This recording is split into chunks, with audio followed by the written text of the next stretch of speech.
for it. Glad to hear it's a good game because I only know it as a bit of a meme. I'm guessing that's referring to Raid Shadow Legends. Yeah, I did a stream for them a couple years ago, and I've been hooked since that game. Now, I will say, if you're a compulsive gambler, don't go anywhere near it. Like, they constantly try to sell you packs, and I can easily just go, nope, and just push that out of the way and keep going. It's a very tactical game. The thing I was talking about, or I was thinking about making a guide for it that nobody else had been able to do, was I basically fought this boss, and it was tactically, it was like turn-based, oh god, oh god, oh god, you know, lots of pieces on the board for 66 minutes, and kicked the absolute crap out of it. And, you know, I hit it for a quarter of what would normally take like an entire clan to do.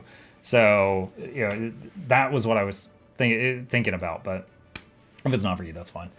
Yeah, and since then, I think I've done 5 streams for Raid, and I used a lot of the money I made to do giveaways. So I think I've done $3,000 worth of giveaways, and a lot of it was Copperfed Salvage-O-Matics.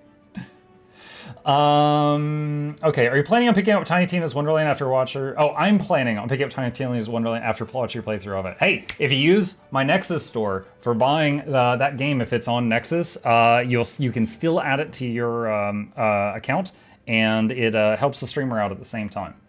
So, if you're willing for any game purchases, always check the Nexus store first. Okay.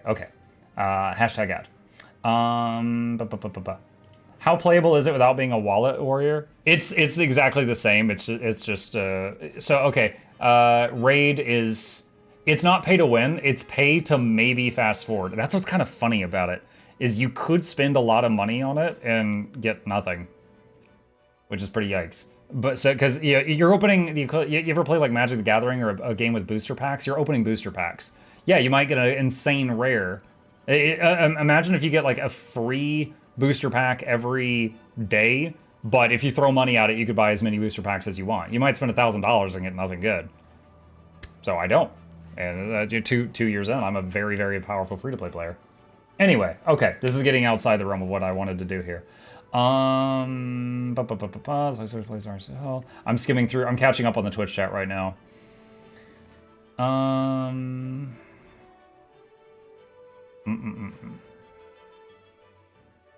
Oh, my game logged me out for being inactive. Monk, I started streaming after your Q&A last month. I really enjoy it when chat gets talkative, but how can I encourage more on days where they are quiet? Let me tell you what, let me do this so that you guys can see what I'm saying. How do you encourage chat? Okay, so it is not your chat's responsibility or job to be the source of entertainment. It's yours. And that's pretty harsh. But essentially, what you should do is just constantly be talking, if possible, on what you're doing. Even if it, okay, hold on. Even if you're like, oh, all right, guys, I have got a mess here. I need to clean up these bags. I'm going to use the consumable search function. If you don't know about this, typing this in does a filter, and you just see consumable stuff, which includes opening boxes. And I'm just going to go left to right here, starting out here. We're going to eat the karma. Just double click karma. Just you consume that. Use all on the stacks of stuff. And I'm going to get through all this. Getting some achievements. Getting close to Glory of the Flame Legion. That'll get me a few more Mystic Clovers when we get that. And nom. Get this. With these. I don't need the Memories of Otter because I've already got that achievement done. Magic trophies. The scavenger bag magic trophies is actually from the Jade tech thing, from the Jade bot. You actually get that from the scavenger protocol. Definitely recommend if any of you don't have that. I'm gonna have to retype in my filter because that cleared it out. That's a whoops. All right, we're gonna open these up. You get the idea. Hopefully you get the idea by now. My point is, narrate what you're doing. Narrate what you're doing, and then it's if someone in chat wants to talk, they can chime in. Talk about what you're doing, you know, state your opinions, and then someone in chat, if they pipe up, then you talk to them. Keep in mind, 90% of the people that are in your chat are watching Twitch as if it's a television. They're sitting quietly, probably eating popcorn with butter and salt on it because I am so dang interesting and entertaining, and they cannot stop themselves. The rest of you are the ones typing on the keyboard. A lot of them are just quietly watching. Do not try to drag the ones that aren't talkative into the spotlight. They're not going to appreciate that. They will flee. They will run for the hills. So don't try to do that. So just teach yourself to talk a lot. And if someone then responds like, oh, I didn't know you could do the filter, you might be like, oh yeah, there's a lot of things actually you can use the filter thing for. It's very handy. And then boom, you're bouncing stuff back and forth. But you've got to kind of open the door there. Let's say, is there also an RSL guild or something? There is. On the Discord and the RSL channel, there's actually 3 of them and they're pinned. My bot's talking. If we leave the bags of us, I found that when streamers tell a story, it tends to get chat a bit more involved, but I can at least test it as a viewer. Yes, also, it makes for good content. I've got an entire playlist on my main channel called Storytime. And it's just me telling the most interesting stories I could remember from my life. And I would add some editing, and then once I started working with Noxie added better editing, and boom, they're there. So, I mean, like, Richard Grieco, for example. And so, like, it's crazy to think about. Like, some of these stories, like this one, who the bleep is Richard Grieco? Almost 12,000 views. Of a crazy story that happened to me in high school. I told it on stream, and then later put it on YouTube. People thought it was funny, and now it's got 12,000 people have seen this story about me in high school. That is boggling. That is mind-boggling. So yeah, I mean, stories are great, and you could also keep them and put them on YouTube. You could handle the bags quietly and be really boring. Yep. Wait for you to go live to go scream at you, chicken wings and salt pepper. Twitch and Apple TV is a talent where you can't really chat. Yeah. Whenever I get very talkative or get into a mood about a topic, I get really good retention there too. Seraphix Sublime, thank you for the Prime sub, appreciate you. And you want to talk about breathing? Nope. When will Dennis get a pay raise? He needs the money since you shut down his news station. For more orange chicken. He is a wizard now, though. Honestly, I don't know how I forgot that you could do that consumable filter thing. Thanks for the reminder. You're very welcome. Storytime videos are the best. Lol. Oh, Guild MM, that was you. Hello, buddy. Okay, you're one of the first streamers. I've been happy to do a monthly Twitch subscription. Kudos on the great streaming and entertainment. Thank you, Ishtar. That is very kind of you. And, you're keeping me employed, basically. I don't know the exact number, but there's a certain number of subs that keeps me able to keep doing this. He muted bits. I had to set it to 5. Oh, you did it twice. I had to set it to 500. That's another thing. When you first start streaming, you probably have notifications for anything above 1 bit. Eventually, I had a guy that was like 1 bit. The Tragedy of Darth Plagueis the Wise. A tale the Jedi wouldn't tell you, for a whole paragraph. 1 bit, paste. 1 bit, paste. 1 bit. He thought it was funny. He filled the buffer for like an hour, and I had to go and like just purge the whole thing. And then I had to set it to like 100. And then it was like that for a couple years. And then there was a day that someone abused that, and I was like, all right, I'm sorry. And I set it to 500. Eventually streamers get to a point where they have to turn off follower alerts. And then eventually, if they keep growing, they might get to a point where their sub alerts are muted and just show in the corner, like Shroud. There's no notification for that because it's just non-stop constant. Wizards deserve his tower, needs tower. Poor Dennis, he gets a laugh, no pay raise. Yes, says, how are you? Doing good, buddy, doing good. Just working on this Q&A. All right, how do you set up alerts? If you go to so first of all, you're probably using either Stream Elements or Streamlabs. Those are the 2 most common streaming softwares. Literally go to YouTube and type in how to set up Stream Elements alerts or how to set up Streamlabs alerts. There are a million guide videos already there. Just put in that much effort. Type in your question into YouTube. There are guides there. That's how I did it. If I were to teach you right now, it would take 10 to 15 minutes, and I'm not going to.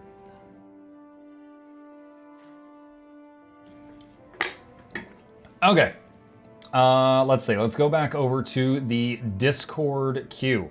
All right, here we go. I had just done this one, and then I started doing the Twitch stuff. Second question about variety content. Would you have done more variety from the beginning of your career instead of solely Guild Wars 2? How would you have organized your variety streams content before you began to feel burnout of just one game?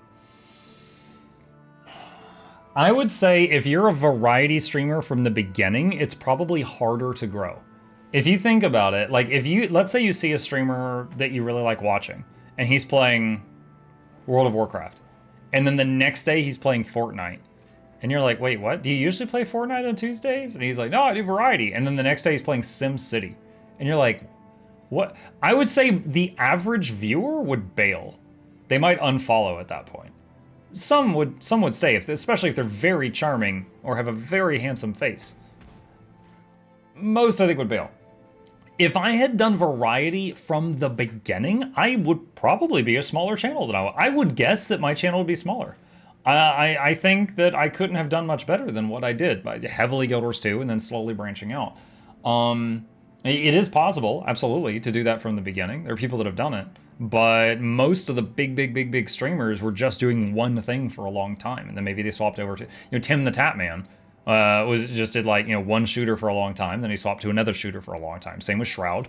Asmongold was World of Warcraft for like 15 years. Ninja was just Fortnite. A lot of them, it was just one thing, and they got good or knowledgeable or were just known in that one thing, and that was it.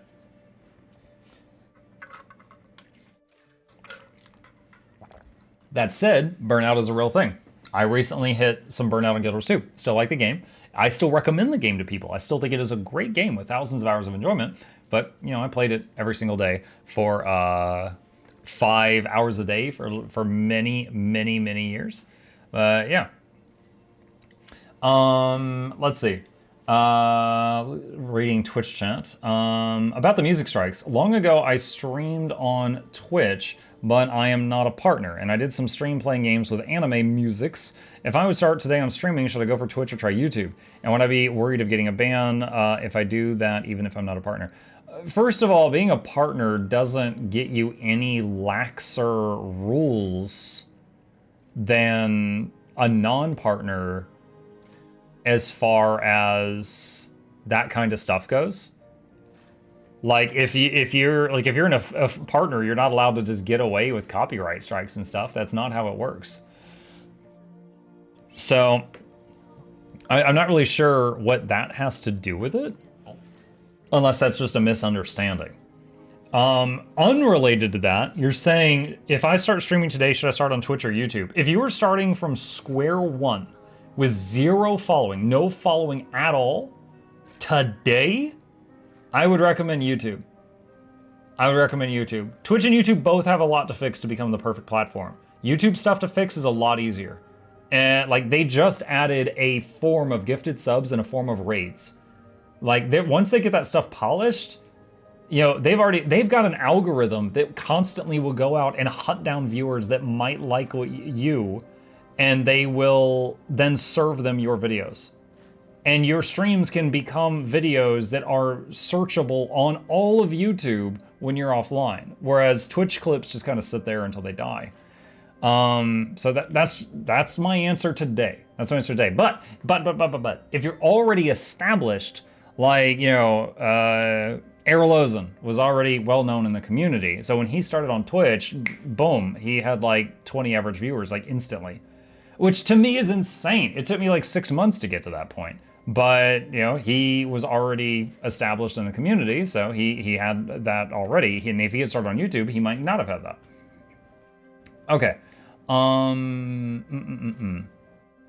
I will say, talking about copyright stuff, YouTube has a stricter, better, more thorough copyright system than Twitch does. If you start on YouTube, for example, you guys know Ludwig? He currently has the record for most concurrent subs on Twitch. If he went to YouTube and he got banned 7 times in the first week. They were very short bans, but his stream got cut off because he was just doing reacts. He was watching other videos and reacting to it, and he kept triggering copyright stuff. And he's like, oh my god, I actually have to make content here. Because on Twitch, you can get away with a lot of stuff because their system is crap at following the law. And YouTube, although the laws are not very just right now with copyright stuff, YouTube stuff is boom, gotcha, instantly. It'll tell you midstream you broke the rules and stop your stream.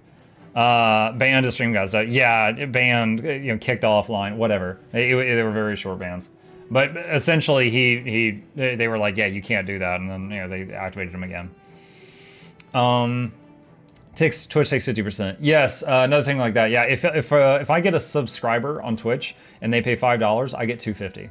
If you get a subscriber on YouTube and you have you could choose how much your subs have to pay. But if you have it set for $5, you get 70% of that, not 50% of that. So YouTube pays, also YouTube has better ad revenue. Companies pay more for ads on YouTube than they do on Twitch. However, Primes. Anyone here know about Twitch Prime? Did you know that with Amazon Prime, you get a free Prime sub you can use on a Twitch stream of your choosing every single month? I literally could pay my like $1 a month with Primes.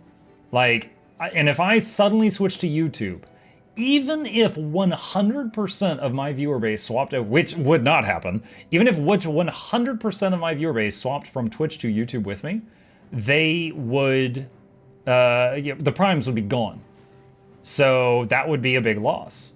Now, it might make up for the fact that I'm getting more for the normal subs, I'm getting more for gifted subs, I'm getting more for ad revenue, but all the Prime revenue would suddenly just go to zero. And that would be a very real thing for me in, consideration. So that's something to think about if you're thinking about moving from Twitch to YouTube. But if you're starting from zero, YouTube is looking very strong right now.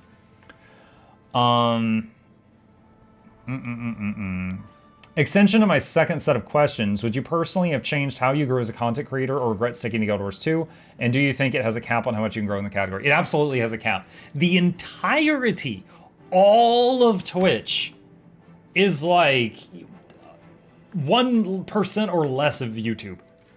Twitch is very small comparatively. Very, very small comparatively. And I'm just talking about YouTube gaming. I'm not even talking about all of YouTube. But YouTube is cataclysmically larger than Twitch. Do you want to hear something crazy? If Asmongold or like Ludwig or one of them is live, XQC, usually their viewers is 1% of the whole platform. Do you know how crazy that is, that when that streamer goes offline, 1% of the platform leaves? You can't do that on YouTube. No one can do that on YouTube. That's insane.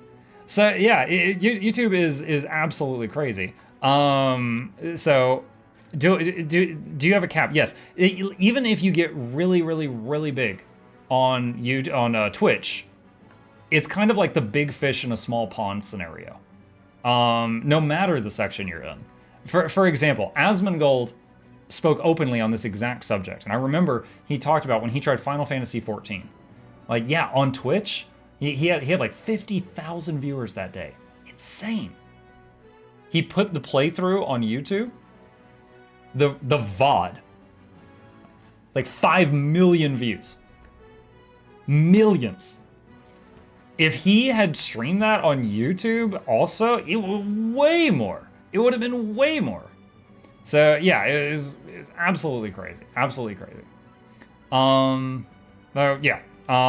Let's see. Scrolling up here. So yeah, is there a cap? Yes, there is a cap. However, it does not hurt you to still grow on Twitch. Again, if you've already got a foothold. Erolozen's recent example is a fresh one of someone that had a foothold.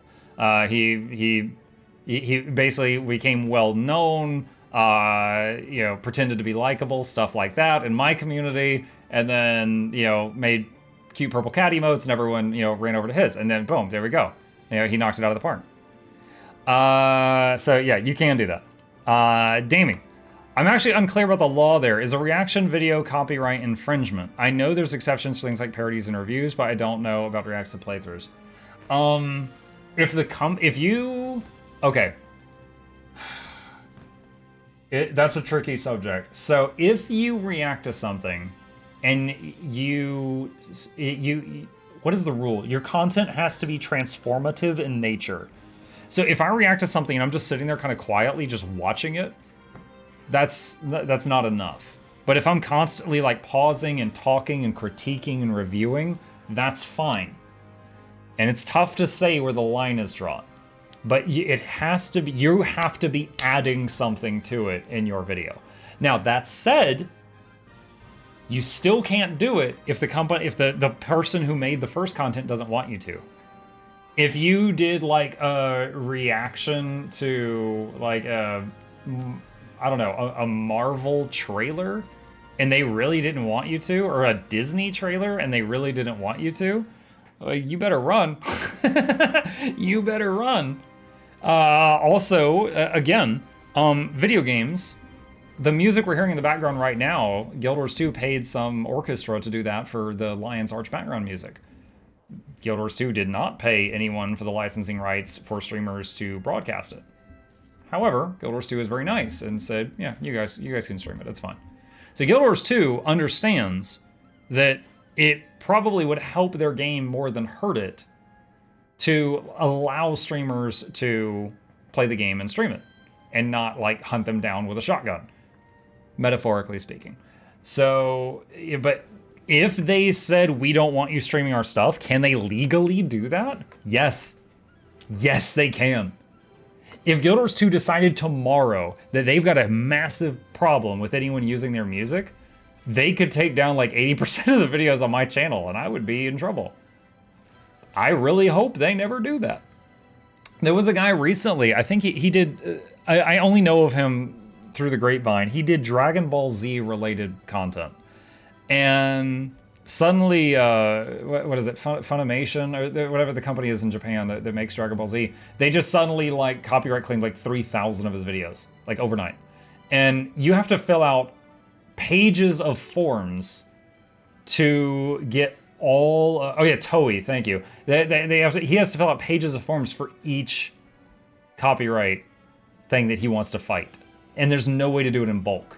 So they basically just froze like his revenue that he'd set up for years and years and years.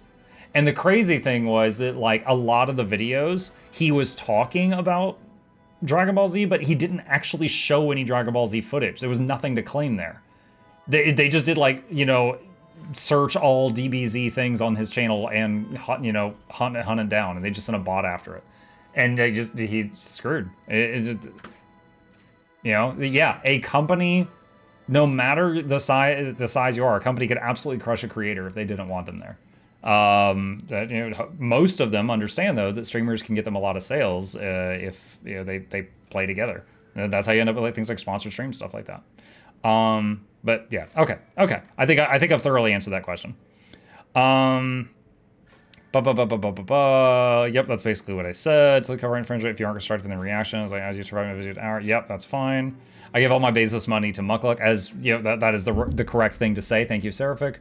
This guy in the background, yeah, he's very thirsty for attention. This happens a lot. There we go. We can just do this. Let's see. Technically, YouTube creators could strike a lot of React streamers on Twitch too. They just don't because too much effort. Often at times they grow too. Right. I've only striked one person ever in 4 years. And it was someone that basically made like a hate video about me. And in 99% of it was clips from my channel. So I was able, like, he didn't do transformative work at all except negative stuff. And I was able to go to, you know, basically just report it and say, this is me, that's my face, this is my Twitch stream.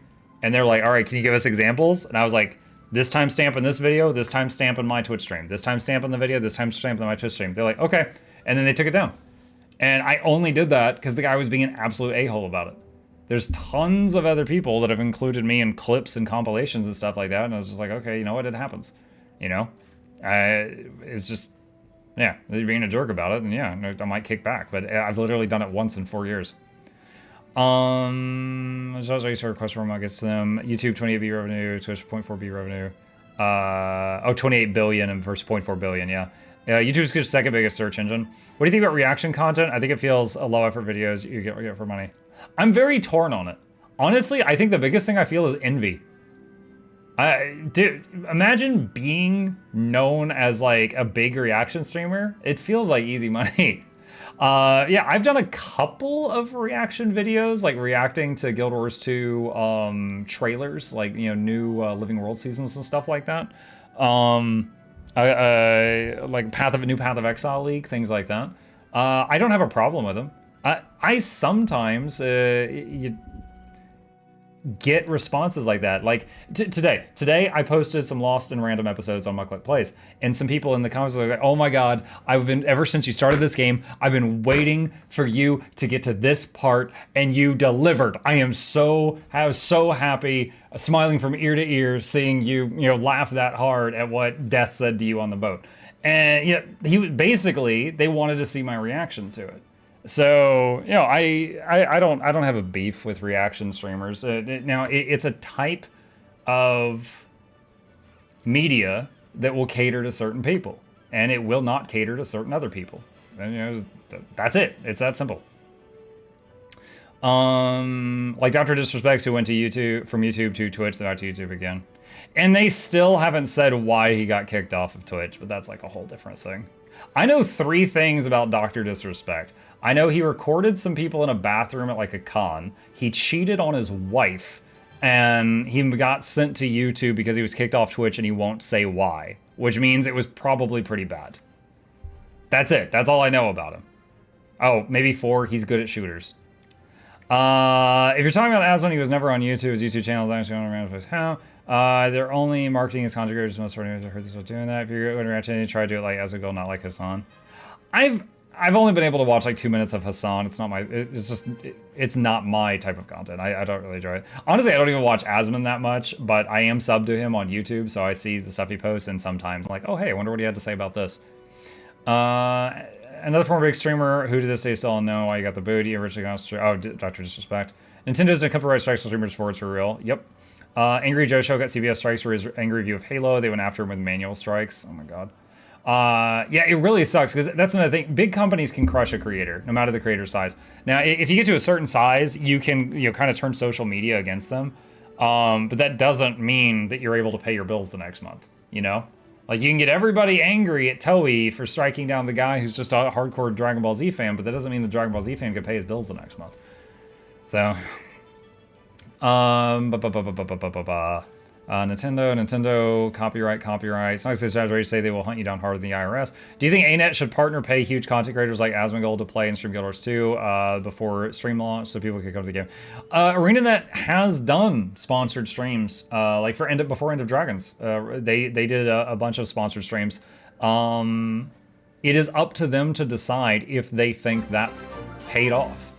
What they probably did is they did sponsored streams, and they had like a link in the chat, and people they would have a chat bot every 15 minutes like, hey, if you like what you're seeing, click here to buy End of Dragons, Guild Wars 2, the newest expansion.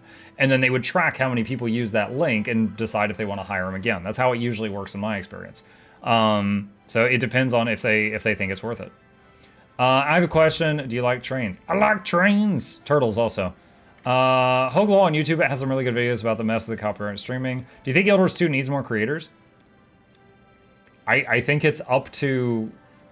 First of all, any one of you could be a content creator. Literally just make a video.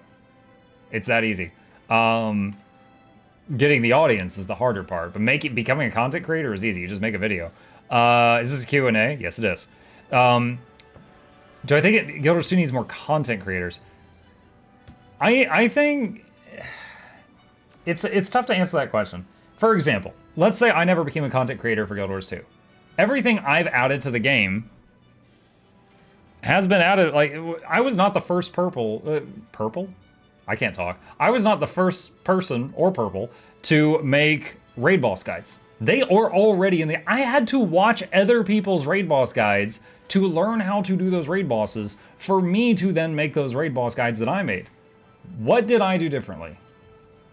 I called it get to the point. I condensed the information into a tiny short video that was like a minute to 3 minutes long per boss and just got to the point. And I tried to add some jokes too. I insulted firebrands as often as possible. And you know what you guys did? You went, you ate it up. You loved it. And I was like, hey, that's pretty good. So I kept doing that. That is what worked for me. I took information that was already there and I packaged it differently. I added my attempt at humor and I condensed it. Now, for YouTube's algorithm, I get paid based on the length of the video, you could say. That's a half truth, but just stick with me here. In a way, you could say it hurt me because